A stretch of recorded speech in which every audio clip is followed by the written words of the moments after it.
Welcome to Soft Muse Collective.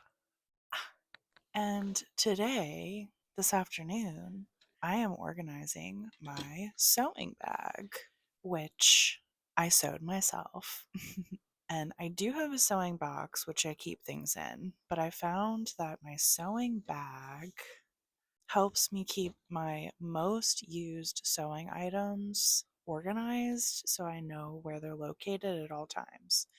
When I'm not using something, I put it right back in my sewing bag. It's gotten a little disorganized, so I thought, sun's out, it's not too cold today. I might as well take you on this journey and show you what's in my sewing bag.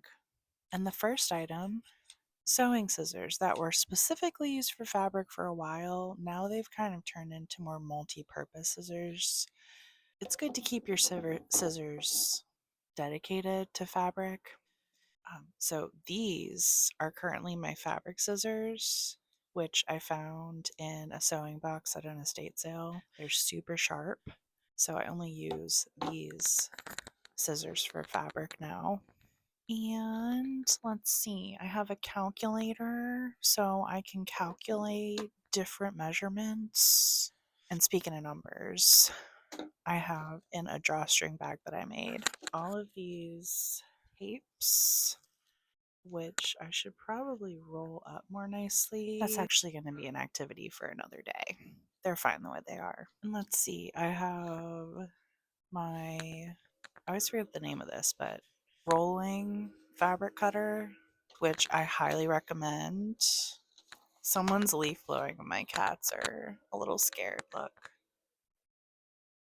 Scaredies. They're going to want to go inside. Do you want to go in or you want to stay out here? You're fine. It's just the sound of a leaf blower. Yeah, you're fine. You're fine. And then we have a heart button. Cute kitty. Go ahead. This microphone should hopefully eliminate that leaf blower sound. Okay, next we have another button. And I found these buttons actually for free at my local recyclery. They were in a free section. And I also have this copper wire, which I believe I'm gonna put this with my beads instead. Oh, nice, some clips, which I'm gonna put with my clips instead, and more clips, magnetic clips, which I use for making bags. And here are some vintage hook and eye notions, and a drawstring bag that I made. And I actually didn't string this correctly, so it doesn't really drawstring, but we live and learn. It still works just fine. And I can always restring both of these if I need to. Maybe I'll do that today. Alright, what else is in here? I got shears. Because I don't have a serger, so shears are a good thing. And this is a unique ruler. It just clips out like that. So if I need to measure something and be able to leave this down like on top of a fabric, I have rotary mats, but this thing surprisingly comes in handy. I found it in a garage at an estate sale. So I'll leave that out here. And then this is my tool for making like key fobs because I can squish them really nicely. And keeping it in this bag helps me know exactly where it's at all the time. Okay, I have a regular pen, a fabric pen, and this thing for making circles. It's convenient. And I have some large eye hand needles, vintage. What else do I have in here? Oh, this is an eraser.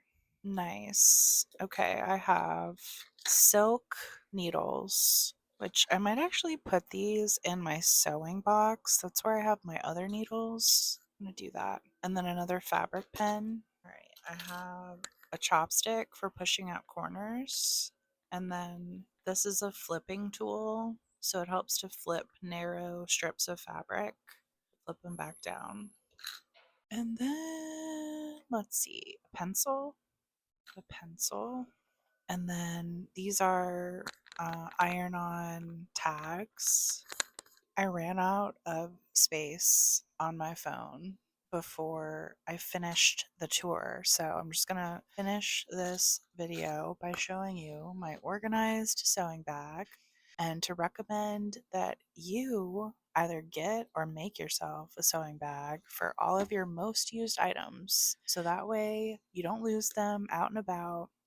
You can still have your sewing box, but I highly recommend a sewing bag because it's easy to carry around with you.